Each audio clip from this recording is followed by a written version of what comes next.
പ്രവാചകൻ പ്രാർത്ഥിക്കാൻ നേരം സമയം ഫിക്സ് ചെയ്തു. വെളുപ്പാങ്കാലത്ത് 4 മണിക്ക് കമ്പൽസറി അല്ലാത്തൊരു നിസ്കാരമുണ്ട്. പക്ഷേ കമ്പൽസറി നിസ്കാരങ്ങൾ 5 എണ്ണം. സൂര്യൻ ഉദിക്കുന്നു, സൂര്യനെ കാണാൻ വയ്യ, സൂര്യരശ്മികൾ കാണാം, ഒരു നിസ്കാരം. ഒരു വടി നാട്ടിയാൽ വടിക്ക് നേരില്ലാതാവുന്ന അവസരത്തിൽ മിഡ് ഡേ സൂര്യൻ നേരെ വടിയുടെ മേളിൽ വരുന്ന സമയത്ത് 2ാമത്തെ നിസ്കാരം. ഒരു വടി നാട്ടിയാൽ വടിയുടെ നീളവും നേളിൻ്റെ നീളവും ഈക്വൽ ആവുമ്പോൾ സൂര്യരശ്മികൾ 45 ഡിഗ്രി ആംഗിൾ വരുമ്പോൾ അടുത്ത നിസ്കാരം. സൂര്യൻ അസ്തമിച്ചു, സൂര്യനെ കാണാൻ വയ്യ, സൂര്യരശ്മികൾ കാണാം, അടുത്ത നിസ്കാരം. ചന്ദ്രൻ ഉദിച്ചു കഴിഞ്ഞാൽ ചന്ദ്രരശ്മികൾ കൊണ്ട് വടിയുടെ നീളവും നേളിൻ്റെ വീതവും ഈക്വൽ ആവുമ്പോൾ അടുത്ത നിസ്കാരം. 5 കമ്പൽസറി നിസ്കാരങ്ങൾ. നാസയിലെ റോക്കറ്റ് വിക്ഷേപണ കേന്ദ്രത്തിലെ ശാസ്ത്രജ്ഞന്മാർ ഈ സമയമൊക്കെ ശ്രദ്ധിച്ചപ്പോൾ അത്ഭുതപ്പെട്ടു പോയി. കാരണം സൂര്യൻ്റെയും ചന്ദ്രൻ്റെയും പ്രപഞ്ചത്തിൻ്റെയും നീക്കങ്ങളനുസരിച്ച് മനുഷ്യൻ്റെ ശരീരത്തിൽ ഒരു ബയോളജിക്കൽ ക്ലോക്കുണ്ട്. ഈ ബയോളജിക്കൽ ക്ലോക്ക് ടേൺ ചെയ്യുന്ന പോയിന്റ്സാണ് ഈ 5 എണ്ണം. ആ ബയോളജിക്കൽ ക്ലോക്ക് ടേൺ ചെയ്യുന്ന സമയത്ത് പ്രാർത്ഥിച്ചാൽ മനുഷ്യന് ആരോഗ്യം മാത്രമല്ല ബുദ്ധിശക്തിയും കിട്ടുന്ന അത്ഭുതം അവിടെ നടക്കുകയാണ്. വെളുപ്പിന് 4 മണി എന്ന് പറഞ്ഞാൽ കമ്പൽസറി അല്ലാത്ത നിസ്കാരം വെച്ചിരിക്കുന്ന സമയമോ അത് മനുഷ്യൻ്റെ തലച്ചോറിന് ഏറ്റവും കൂടുതൽ ബുദ്ധിശക്തി ഉണ്ടാകുന്ന സമയമാണ്. ഭാരതീയ പുരാണങ്ങൾ പറയുന്നു, ബ്രഹ്മ മുഹൂർത്തേ ഉത്തിഷ്ഠേ. ബ്രഹ്മ മുഹൂർത്തം വെളുപ്പിന് 4 AM തലച്ചോറിന് ഏറ്റവും ബുദ്ധി ഉണ്ടാകുന്ന സമയം. അപ്പോൾ പ്രപഞ്ചത്തിൻ്റെ നീക്കങ്ങളനുസരിച്ച്, സൂര്യൻ്റെയും ചന്ദ്രൻ്റെയും നക്ഷത്രങ്ങളുടെ നീക്കങ്ങളനുസരിച്ച് മനുഷ്യ ശരീരത്തിൽ മാറ്റമുണ്ടാകുന്ന സമയത്ത് പ്രാർത്ഥന കൊണ്ട് ഫിക്സ് ചെയ്തു പ്രവാചകൻ. തലച്ചോറിന് ഏറ്റവും ബുദ്ധി ഉണ്ടാകുന്ന സമയത്ത് പ്രാർത്ഥന കൊണ്ട് ഫിക്സ് ചെയ്തു പ്രവാചകൻ. 1400 കൊല്ലത്തിന് മുമ്പ് ഒരു MBBS പഠിച്ചിട്ടില്ലാത്ത പ്രവാചകൻ ഇത്ര ഗഹനമായി ഒരു മെഡിക്കൽ പ്രിൻസിപ്പിൾ എങ്ങനെ മനസ്സിലാക്കി എന്നുള്ളത് ഡോക്ടർമാരെ അമ്പരപ്പിക്കുന്ന ഒരു സംഭവമാണ്. അമ്പരപ്പിക്കുന്ന സംഭവം. പ്രാർത്ഥനയുടെ സമയം ഫിക്സ് ചെയ്തു. പ്രാർത്ഥിക്കാൻ നേരം ലോകത്തിൽ എവിടെയാണെങ്കിലും പ്രാർത്ഥിക്കാം. മറ്റു മതങ്ങൾക്ക് പ്രാർത്ഥിക്കണമെങ്കിൽ പ്രതിമ വേണം, വലിയ പ്രതിമ വേണം, അല്ലെങ്കിൽ ചിത്രങ്ങൾ വരച്ച് അതിന് മുമ്പിൽ വേണം, ഇല്ലെങ്കിൽ ഫോട്ടോഗ്രാഫിക് പ്രൊജക്ഷൻസ് വേണം, അതല്ലെങ്കിൽ വിശാലമായ ആരാധനാലയം വേണം, അതിന് കൊടിമരം വേണം, ഗോപുരം വേണം. പ്രവാചകൻ പറഞ്ഞു, ഇതൊന്നും ദൈവത്തിന് മുമ്പാകെ പ്രാർത്ഥിക്കാൻ വേണ്ട.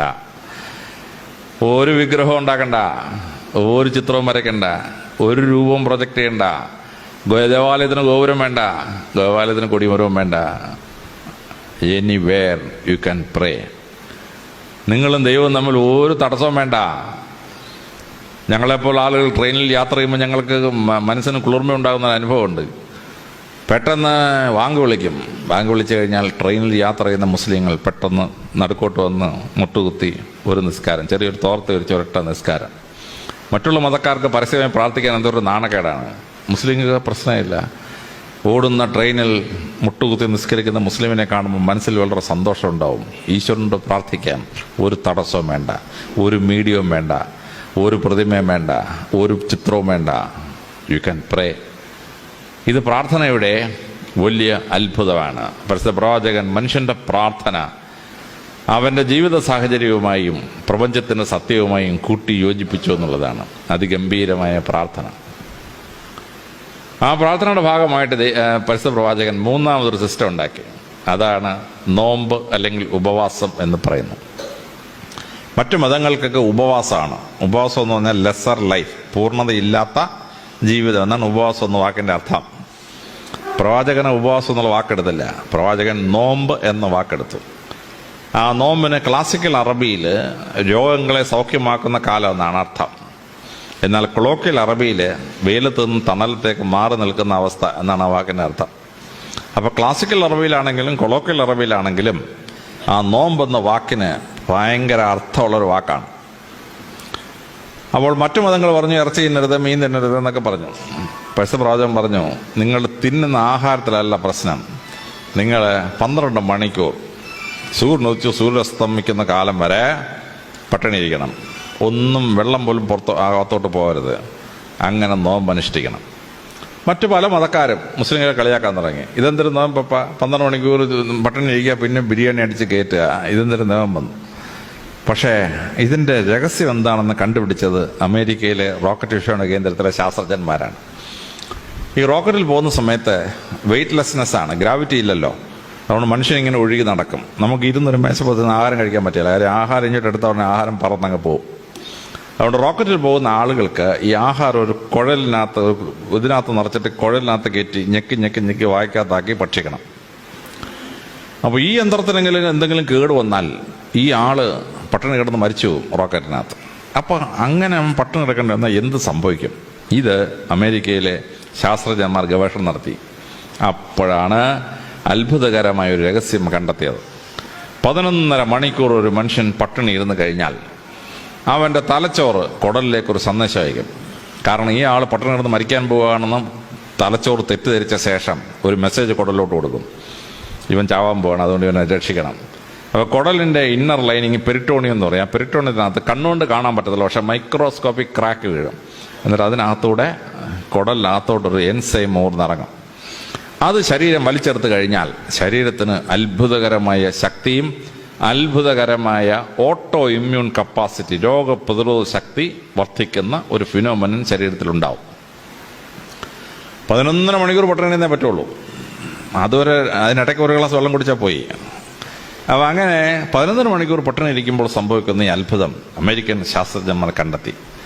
അപ്പോൾ ശരിക്ക് സൂര്യോദയം മുതൽ സൂര്യാസ്തമനം പട്ടിണി ഇരുന്നാൽ സംഭവിക്കുന്ന എന്തെന്ന് ചോദിച്ചാൽ, അവൻ്റെ ശരീരം പെട്ടെന്ന് ഈ ഓട്ടോ ഇമ്മ്യൂൺ സിസ്റ്റം അലർട്ട് ചെയ്യുന്ന എൻസൈംസ് കുടലിലേക്ക് ഊർന്നിറങ്ങും.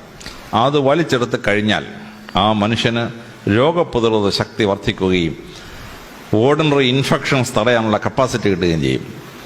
ഇനി അങ്ങനെയുള്ള കപ്പാസിറ്റി കിട്ടുന്നതിൻ്റെ ഭാഗമായി നമുക്ക് ചില പ്രത്യേക രോഗങ്ങളെ റെസിസ്റ്റ് ചെയ്യാൻ പറ്റും. അതിലൊന്നാണ് ക്യാൻസർ. ക്യാൻസർ എന്ന് പറഞ്ഞാൽ ഓട്ടോ ഇമ്മ്യൂൺ കപ്പാസിറ്റി കുറയുമ്പോൾ ശരീരത്തിലെ സെൽ ഡിവിഷൻ അൺകൺട്രോൾഡ് ആകുമ്പോൾ ഉണ്ടാകുന്നൊരു സംഭവമാണ് ഈ ക്യാൻസർ. ശരിക്കും നോമ്പ് നോക്കുന്നൊരു മുസ്ലിമിന് ക്യാൻസർ വരാനുള്ള സാധ്യത വളരെ കുറവാണ്. നിങ്ങൾ RCCയിൽ പോയി ഏറ്റവും കുറവ് ക്യാൻസർ വരുന്ന ആർക്കാന്ന് ചോദിച്ചാൽ ഡോക്ടർമാർ എപ്പോഴും പറഞ്ഞുതരും, നെറ്റിയിൽ താഴമ്പുള്ള മുസ്ലിം വളരെ അപൂർവമായിട്ട് ക്യാൻസർ പിടിച്ച് റീജിയണൽ ക്യാൻസർ സെൻ്റർ ചെല്ലാറുള്ളൂ.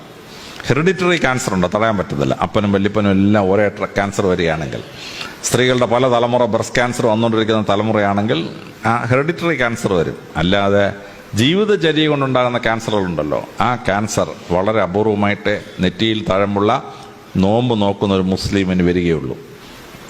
എയ്ഡ്സ് രോഗം വരാനുള്ള സാധ്യത വളരെ കുറവാണ്. കാരണം അക്വയർഡ് ഇമ്മ്യൂണിറ്റി ഡെഫിഷ്യൻസിയാണ് എയ്ഡ്സ്. ആ ഇമ്മ്യൂണിറ്റി ശക്തിപ്പെടുന്നതുകൊണ്ട്, നോമ്പ് നോക്കുമ്പോൾ ശക്തിപ്പെടുന്നതുകൊണ്ട് സാധാരണ ഒരു എയ്ഡ്സ് പിടിക്കുകയില്ല.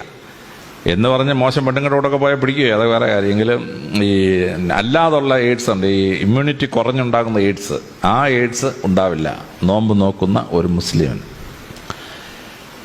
1400 കൊല്ലത്തിന് മുമ്പ് ഒരു MBBS പഠിക്കാത്തൊരു പ്രവാചകൻ എങ്ങനെ ഇങ്ങനൊരു മെഡിക്കൽ പ്രിൻസിപ്പിൾ കണ്ടുപിടിച്ചു? ഡോക്ടർമാർ അമ്പരന്ന് പോവുകയാണ്, അത്ഭുതകരമാണ്. എൻ്റെ വീട്ടിൽ എൻ്റെ ഭാര്യ കറക്റ്റ് റംസാൻ നോമ്പ് നോക്കും. മുസ്ലിമൊന്നുമല്ല, സത്യ ക്രിസ്ത്യാനിയാണ്. എൻ്റെ അനിയൻ ജേക്കബ് എഞ്ചിനീയറാണ്, നല്ല പോലെ റംസാൻ നോമ്പ് നോക്കും. എൻ്റെ അനുജൻ്റെ ഭാര്യ MD ഡോക്ടറാണ്, തിരുവനന്തപുരം സെക്രട്ടറിയിലെ ചീഫ് മെഡിക്കൽ ഡോക്ടറാണ്. പക്ഷേ കറക്റ്റായിട്ട് റംസാൻ നോമ്പ് നോക്കും. അപ്പോൾ എൻ്റെ ഭാര്യയും എൻ്റെ അനിയനും എൻ്റെ സിസ്റ്ററിലൊക്കെ നോമ്പ് നോക്കുന്നത് അതിൻ്റെ മെഡിക്കൽ തത്വം മനസ്സിലാക്കിയതുകൊണ്ടാണ്. മുസ്ലിങ്ങൾ ആഘോഷിക്കുന്ന സമയത്ത് തന്നെ അവരും നോമ്പ് ആചരിക്കാം. എനിക്കിത് ആചരിക്കണമെന്ന് ആഗ്രഹമുണ്ട്. പക്ഷേ 2-3 ദിവസം പിടിച്ചിരിക്കും, 4-ാം ദിവസം ഞാൻ കഴിച്ചു. എന്നെ കൊണ്ട് നിവർത്തിയില്ല, 12 മണിക്കൂർ പട്ടിണി ഇരിക്കാൻ വയ്യ.